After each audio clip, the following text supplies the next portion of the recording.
คนเครื่องคนคลองมาขึ้นบ้านใหม่ของน้องเอิงน้องตันเด้อพี่น้องเอ้ยบาดนี้คนเครื่องขึ้นก้อนได้อยู่แล้ววะเนาะอันนี้คือเตรียมได้เนาะเครื่องอยู่เครื่องนอนพี่น้องเอ้ยโอ้ไปบาดนี้คนที่อยู่ที่นอนขึ้นบ้านใหม่เพิ่นคนเด้อบาดนี้พี่น้องเอ้ยแต่ว่ายังบ่ฮอดมื้อเนาะเตรียมไว้โธ่แม่ข้างหน้าบ้านนี่นี่กันเด้อโอเคเตรียมด้วยนะห้องนี่นะพอดีเตรียมเลยเอามีแต่ขอบคุณทางแม่เพิ่นได้ละเด้อขอบคุณทุกคนขอบคุณเด้อแม่เพชรที่ซื้อเสื้อนอนมาให้น้องอึงน้องตันให้เจ้าอยู่ดีมีแห่งความเจ็บใจได้ความขายยายมีเด้อแม่เพชรเด้อปรารถนาสิ่งใดก็ขอให้ได้สิ่งนั้นให้เจ้าสมมุ่งมั่นดังปรารถนาเด้อแม่เพชรเด้อเจ้าเป็นลมโพมใส่น้ำลูกน้ำหลานหลายๆเด้อสาธุสาธุแจ้งทางพ่อแม่พี่น้องเบิดสุขสุคนพี่น้องเนาะมื้อนี้ก็ทางเฮาก็สิพากันเดินทางขึ้นเซโปนเนาะก็มาแวะน้องอึ้งน้องตันซื้อเครื่องที่อยู่ที่นอนเครื่องขึ้นบ้านใหม่มาให้เพิ่นเนาะแต่ว่าก็เฮาซื้อมาตามงบเนาะทางแม่เพชรเพิ่นฝากมาทางแม่เพชรพี่น้องเอ้ยหลานมายืนอยู่พี่ล่ะทางแม่เพชรทางแม่เพชรที่ว่าซื้อผ้าคาตาสังกะสีให้เจ้าหั่นแหละเด้อทางแม่เพิ่นฝากเงินมาให้ทางบ่แสนซื้อเครื่องที่อยู่ที่นอนเนาะแต่ว่าก็คือว่าอะไรพี่น้องเอ้ยก็จังเบิ่งเอาว่ามือขึ้นเฮือนขึ้นศาลทางบ่ไล่เพิ่นสิจะแจ้งหยังแน่มาอีกเนาะโดยแต่คือตอนนี้ก็บ่แสนซื้อเป็นที่อยู่ที่นอนมาให้เพิ่นไว้พี่น้องเอ้ยเพราะว่าจะได้เดินทางขึ้นเซโปนแล้วก็เฮากับผู้ว่าสิได้กลับลงมามื้อใดสินะก็ได้ซื้อไว้ก่อนเนาะก็ตามนี่เด้อเด้อแม่นก็ขึ้นไปทางนั้นก็บ่ได้ยังบ่ทันมีเวียกเจ้าของเองหรอกพี่น้องเนาะก็คือเฮาขึ้นไปหาเวียกว่าซั่นซะเนาะว่ากับเฮาก็อยู่แต่ขอบเขตสถานที่เก่าเฮาก็อยากไปเบิ่งหม่องใหม่ๆนำเนาะว่าจิตเพิ่นอยากเห็นอยู่ในมุมมองแบบใหม่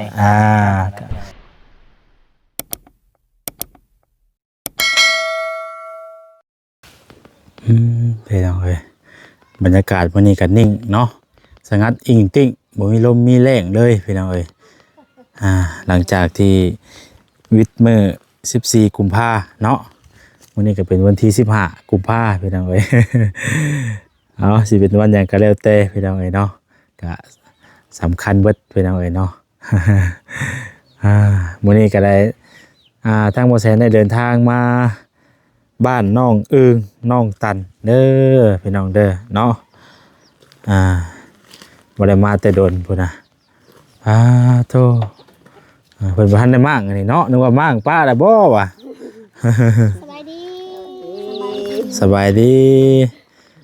โอ้อากาศนิ่งขนาดมื้อนี้เนาะขนาดแดดตัวพี่น้องเอ้ยอากาศร้อนมื้อนี้อยู่ครบบ่มื้อนี้ก็พอนั่นแหละเพิ่นไปหาเล้าคุณมาขึ้นลูกกับมือวันข้านคำหนึ่งดับมาขึ้นอันนี้มืออื่นนะมือดับเดือนนี้มืออื่นเดือนนี้มืออื่นโดยไล่มือได้ย่ำแต่บ่บัดนี้ได้แล้วไล่มือแล้วมือวันค้านตอนเช้าวันค้านมือวันค้านตอนเช้าวันค้านเลยมาเช้าตอนเช้ามาแต่เช้าบ่เลยพี่น้องเอ้ยเนาะสิได้มาอยู่บนนอกบาดนี่มาแล้วหน่อยลาพอดีมื้อนี้ทางบ่แซนสิเดินทางขึ้นไปเซโปนพี่น้องเอ้ยเนาะก็เลยมาแวะน้องอึ้งน้องตันก่อนว่าพี่น้องเอ้ยไล่ก็ลงมาตะพุ้นแล้วเพิ่นว่าพอดีเลยว่ะพาไปเบิ่งอยู่หาเฮือนใหม่นะอีล่ะได้ลูกมื้อนี้ก็เฮากระต้มได้เค้งนึงแหละบ่เฮากระต้มไว้บ่ยังบ่ได้ต้มมื้ออื่นจะต้มโดยเนาะแล้วเรียบร้อยบ่แล้วเนาะบัดนี้เนาะสำเร็จบัดแล้วยังเหลือแต่ขึ้นเนาะล่ะแม่นโอ้พี่น้องเอ้ยยังเหลือแต่มือขึ้นเฮือนบาดนี้ โอ้คันไหลงามเด้อเอ้ย เลย โอ้โอ้คักคือจังไดเนาะถือว่างามเฮ็ดเสียก็เสียออกมานี่เนาะโอ้คักโอ้งามแล้วเธอน้องเอิงบาดนี้โอ้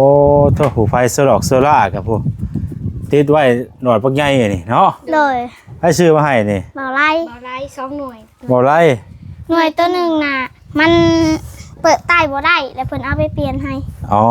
ใต้บ่ได้ เลย ให้ซื้อมา2 หน่วย แม่นเลย โล่งคักเนาะ เลย ใช่น่ะ โอ้ล้างถ้วยล้างบวงไว้แล้วนี่เนาะเพิ่นเตรียมถ้วยเตรียมบวงเตรียมจอกเตรียมแก้วเอาไว้อันแขกคนมาพี่น้องเอ้ยมีหยังในแล้วเครื่องกระเทือนใหม่น่ะอีหล่ะ มีกระตุกอันมีศาสตร์กับมอน2 หน่วย มีนี่บ่ เลย สิเอามาขึ้นเทือนใหม่บ่นี่ เลยนี่บ่มี มีหมอนมีศาสตร์เนาะ เลย ผู้พี่น้องเอ้ย ศาสตร์ก็ได้แผ่นเดียว ศาสตร์ก็ได้แผ่นหนึงเนาะผู้มีน้ำส้มน้ำหวานเนาะข้าวต้มก็เป็นเข่งเลยเนาะโอ้ข้าวต้มกับพี่น้องเอ้ยคักแท้อันนี้เพิ่นห่อไว้ได้ยังบ่ทันได้ต้มบ่ ยัง บ่ได้ต้มมื้อนี้ห่อไว้ก่อน เลย มื้อจังต้มมื้อจัง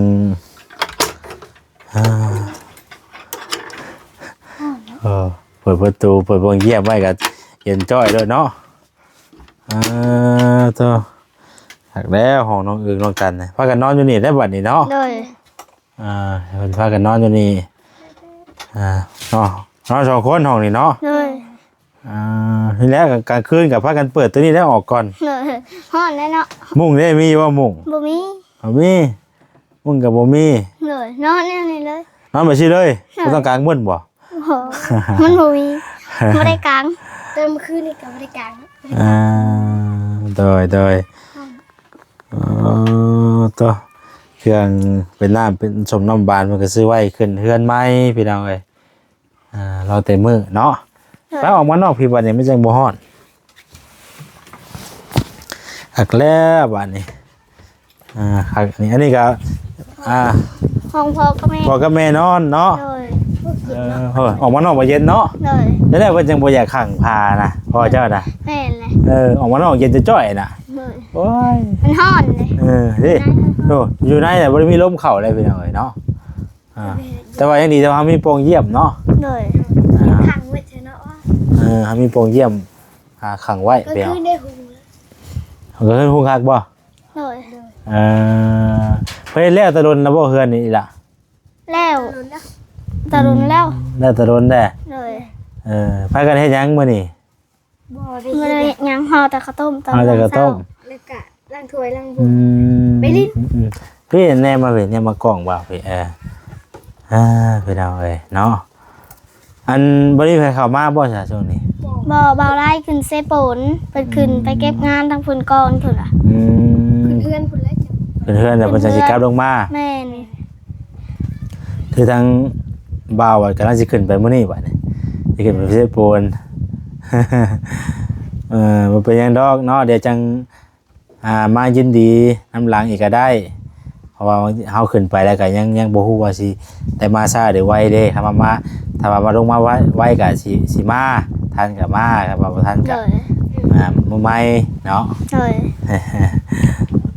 มื้อนี้ก็ได้ชื่อของมาพี่น้องเนาะมาให้ทางน้องเพิ่นไว้นั่นแหละเนาะเป็นเครื่องอยู่เทือนอนมาปาไว้ให้น้องเพิ่นเพราะว่าสิขึ้นไปแล้วก็ได้เอาขึ้นมาปาไว้นี่เลย ป้าไปเบิ่งป่ะ เลย พี่น้องไปเบิ่งที่นอนใหม่ป่ะ ซื้อเครื่องที่นอนมาให้ต้องคือน้องตันมื้อนี้พี่น้องเอ้ย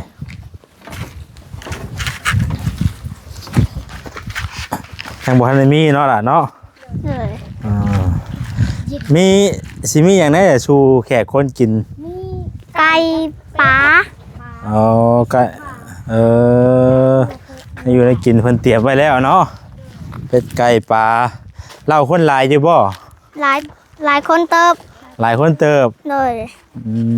ม ขวัญตกใจแล้ว ฮะ ยิบคันมาบอกหมอกเบนพร้อม โอ้ยพระคอนข้างแน่บ่ โดย หักแล้วซะ หักแล้วเนาะจะได้ขึ้นเรือนใหม่เลยเนาะเป็นยังไงแต่หักแล้วโดย ผู้จอดรถอยู่ห่มอยู่ไกลจังเป็นยังไงเนาะ จอดรถอยู่ไกลเติบไปได้คนนำมาเอาขึ้นไว้เลยก็ได้แต่ว่านี่ โดย เนาะ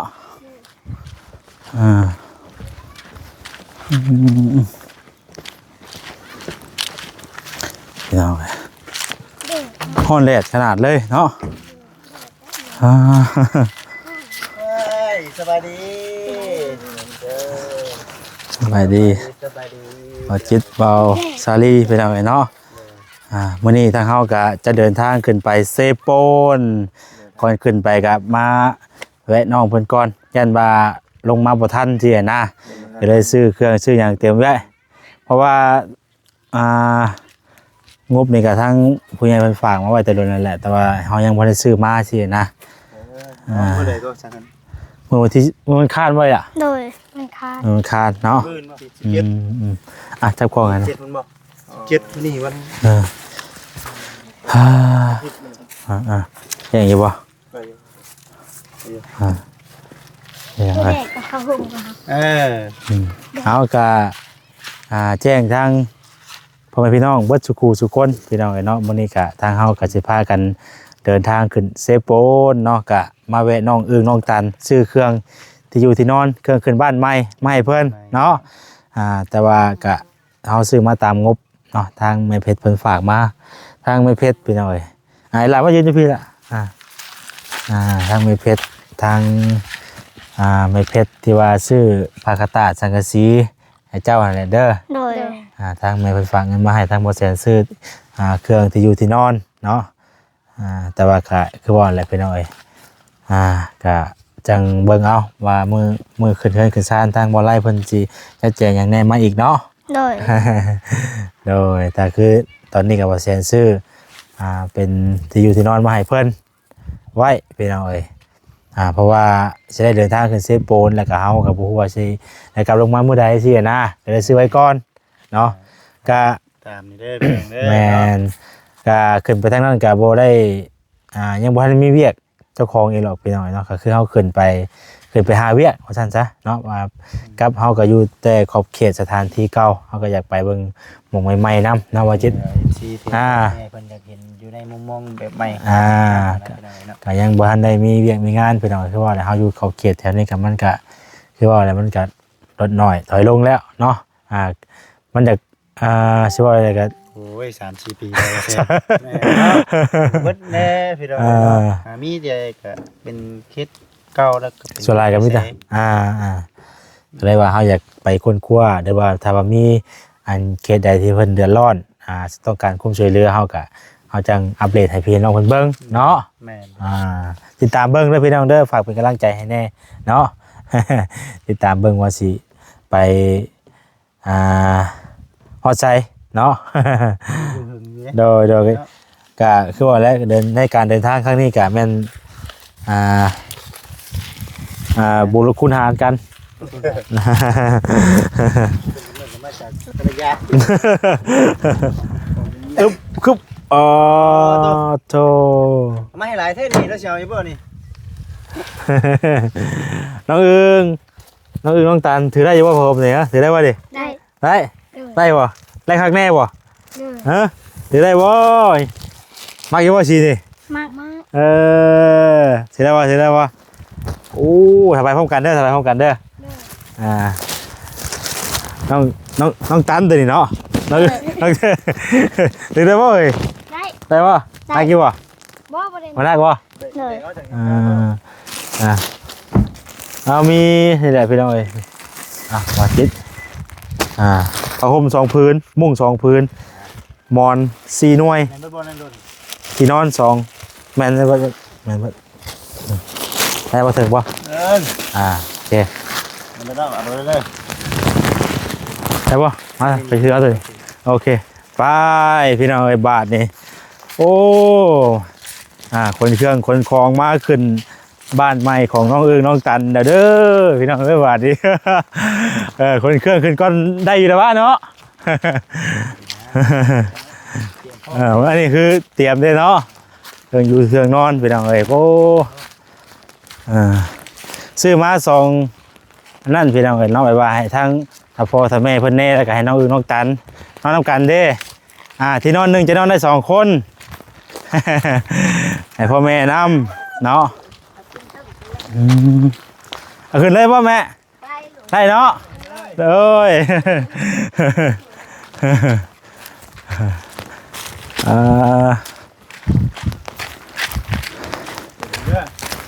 โอ้นะขึ้นได้ว่าขึ้นได้ว่า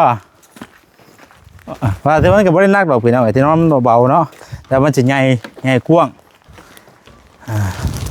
ไปบ้านนี่คนที่อยู่ที่นอนขึ้นบ้านใหม่เพิ่นคนเด้อบ้านนี่พี่น้องเลยแต่ว่ายังบ่ฮอดมือเนาะเตรียมไว้โธ่ ข้างหน้าบัดนี้นี่ก่อนเด้อ โอเคนักเตะหมอนนี่กับว่าจิต ครับบ่ เอ้าหนา หนาแล้ว คือไงล่ะ นักไรพี่เราเลยมันเป็นหมอนสองหน่วยหน่วยละ50,000บ่ได้นี่พออยากได้เป็นชบนะมันบ่มีมันเบิดมันขายดีขนาดตัวนั้นนะแต่ว่าตัวนี้มันจะแพงไงนิดนึงพี่น้องเอ้ยหน่วยละหน่วยละผู้ละแสนนี่รวมทั้งหมดนี่ผู้ดีเบิดไป1,790,000ซื้อเครื่องนี่ได้พี่น้องเอ้ยที่นอนนี่ก็400,000ปลายบ่400,000เนาะแม่นว่าว่าสิ 4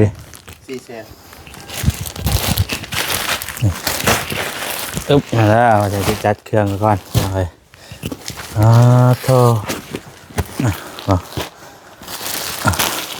พอดีจักพอดีว่าพอดีเลยจักนี่น้องบ่พอดีกับห้องเลยเนาะพอดีกับห้องนอนเลยพี่น้องเอ้ยแนวละ2เด้อเนาะทางบ่แสนซื้อมามื้อนี้พี่น้องเอ้ยมีที่นอน2ที่นอนเนาะมุ้ง2สาด2ผ้าห่ม2หมอนซี่ มันหมอน2ได้นี่หมอน2คู่เนาะหมอน2คู่กับ4หน่วยพี่น้องเอ้ยซื้อมาให้ทางน้องอึ้งน้องตันเนาะว่าดีใจบ่ล่ะดีใจเนาะเดี๋ยวใช้นอนที่นอนนุ่มๆแล้วบัดนี้เดี๋ยวจะไปจะออกมานั่งอยู่พี่ปะ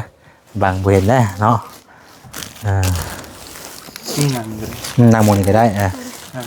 พามาถ่ายรูปไปแน่พอเชอรี่ถ่ายรูปไปแน่เอาเป็นเอาไว้เนาะทางบอแซนก็ได้มอบข่าวของให้ทางน้องน้องตันเป็นที่เรียบร้อยแล้วเนาะออกจากนี้ก็จะเดินทางขึ้นไปเซโปนก็เลยซื้อมาไว้ให้เพื่อนก้อนเป็นเอาไว้เนาะยันลงมาบ่ทันน้องเพิ่นเอาขึ้นไปกะยังบ่ฮู้มื้อว่าสิลงมามื้อใดสินะคันลงมาไวกะถือว่าได้มามื้ออันขึ้นเทือนเพิ่นน่ะนะ โดยมื้อวันที่17บ่ล่ะโดยมื้อวันที่17แต่ว่ามื้อวันอังคารเนาะ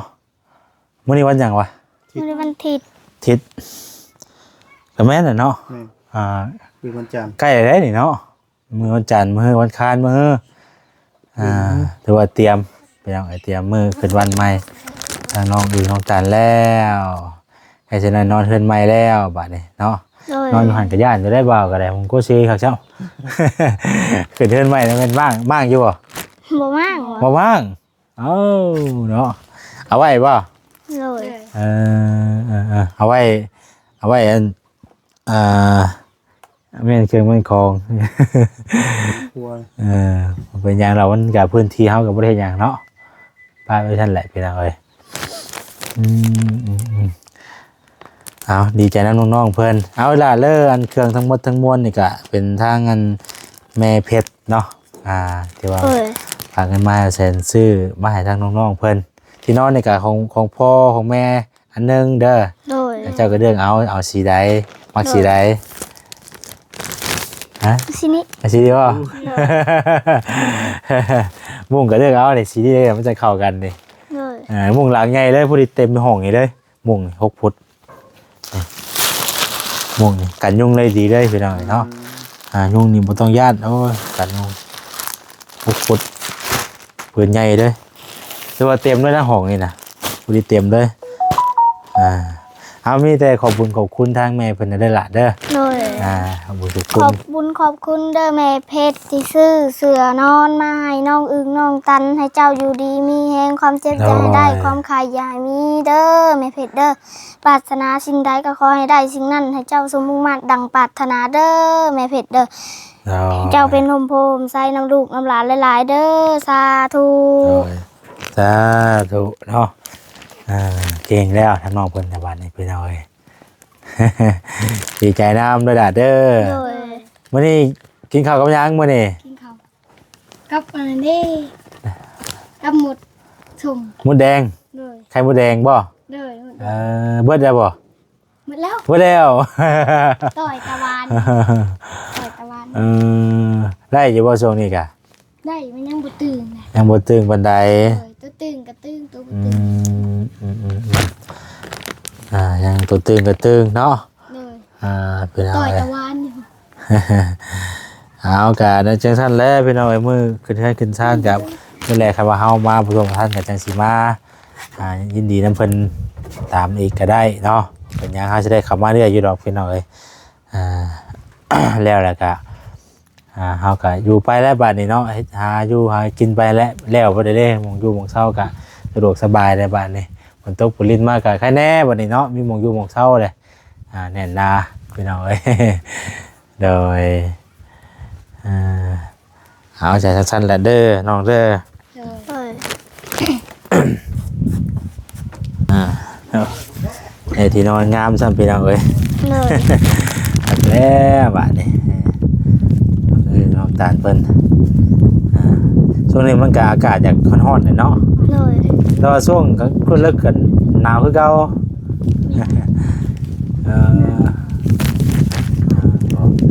โอ้ยพอดีกับห้องเลยที่นอนก็ได้เอาไปปูนี่พอดีเต็มเลยเด้อ เลย พอดีนอนเลยนอนสบายเลย เลย นอนน้ำกันนะว่าเจ้าน่ะ เลย นอนกันเลย นอนน้ำกันผู้ที่นุ่ม พอดีนุ่มบ่ เลย กับแล้วก็นอนแบบไรล่ะ ผู้พา ปูผ่านอนบ่ เลย ผ่าแบบไรปู พาเนี่ยพาไม่พาจุตา อ๋อตัวต่างนะ เลย นี่ก็ปูสาดก้อนเด้อ เลย ปูสาดแล้วก็เฮาจังปูที่นอนดงบัดนี้มันจังบ่เกาะที่นอนแป้นไก่ดอกนึ่มอยู่ดอกบัดนี้เนาะ เลย ฮักแล้วล่ะบัดนี้พี่น้องเอ้ยเนาะไก่คือสิบ่เป็นหยังดอกเพราะว่าเฮาปูสาดปูหยังแล้วก็ปูที่นอนลงไปกันว้ายนอนคักปานยังและบัดนี้เพิ่นบ่อยากลุกพู้นแหล้วนอนตื่นช่วยชั่วมื้อแล้ว เดี๋ยวได้สินอนงามซ้ำเนาะ เอ้ยผู้เพิ่นเตรียมถ้วยเตรียมบ่วงไว้แล้วพี่น้องเอ้ยโอ้ล้างถ้วยไว้เลยเนาะ เลยมือมันจังสบาย วันมื้อเฮาก็จะเอามาโดนเนาะ เลย ล้างไว้เนาะ ครัวมาพริก ขัวพริกโอ้ขัวพริกเอาไว้ให้ใส่ลาบเป็นหยังสิบ่ เลยก็ครัวไม่ครัวแหละมันจังสบายมันจัง โดยอันนี้มันก็บ่ผู้ใส่กกไม้เลยบ่น่ะ โดยว่าไล่สั่งก็ใส่ก็ไม่เลย ป้าให้ขึ้นน่ะ พอ ขึ้นแบบไรน่ะล่ะ ขึ้นแน่เลยจะไปอ่อนน้อย โอ้ยเราไปกันอักแน่ดีพี่น้องเอ้ยพุ่งคักเนาะ หุงขักอยู่แจ้ง ฉากโทรศัพท์ก็ได้นั่นแหละเนาะ โดย บ่ย่านแล้วผมไม่เพิ่นก็หนาใหญ่ครับครับผมลมมากับบ่ย่านนักพี่น้องเอ้ยแน่นหนาดีใส่หมวกเกาะหมวกกบคักแน่เลยใส่ลูกดอกลูกติงโอ้ยโหนี่ไม่พนักคอยทางอีกโห เลยเอาเดี๋ยวว่าไปเวียกก่อนเด้อล่ะเด้อยินดีมีแห้งเด้อ โดย เอายินดีนำเป็นให้เกิดชาติใหม่ คำคูณอยู่ดีมีแห้งได้อยู่เย็นเป็นสุขเด้อบัดนี้เด้อ โดย อ่า เจ้าก็เป็นคนผู้ดีของพ่อของแม่ โดย บอกง่ายอย่างก็ บอกง่ายใส่ไว้ ใส่เป็นไว้ใส่ไปไว้ ว่าแฟนก็ขึ้นเซโปนกะให้เดินทางปลอดภัยเด้อว่าแฟนเด้อ โน้ยน้อง ไปบ่าไปเด้อเด้อ โดย สำบายดี สบายดี โน้ย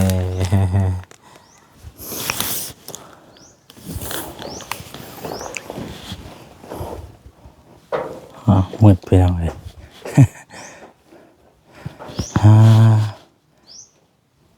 โอเคเนาะทางหมอแสนก็จะได้ขอตัวจบคลิปไว้ซ้ำนี้แล้วพี่น้องเอ้ยเนาะจบจากนี้ก็จะเดินทางตอนนี้ก็2 โมงเกือบ3 โมงนั่นแหละแต่ก็เฮาจะเดินทางขึ้นไปก็คือสิยังบ่ทันได้ไปเวียกหรอกขึ้นไปฮอดพุ่นก็เพราะว่าก็ยังบ่ได้มีเป้าหมายเลยพี่น้องไปฮอดแล้วก็ไปพักก่อนไปพักอยู่พุ่นก่อนแล้วก็ตื่นเช้ามาจังพากันออกไปหาเวียกเนาะ ไปทำลาไปก่อนอยู่ดีมีแห้งวัสุขุสุคนแล้วก็ขอบคุณทางแม่เพชรแต่หลายเด้อแม่เด้อให้แม่อยู่ดีมีแห้งสุขภาพร่างกายแข็งแรงเนาะปราศจากโรคภัยไข้เจ็บทั้งปวงมีแต่ความสุขความเจริญสุขกายสุขใจปรารถนาสิ่งใดขอให้ได้สมหลังปรารถนาขอให้มีแต่ความสุขความเจริญเด้อเอาสำหรับคลิปนี้ลาไปก่อนแล้วสบายดี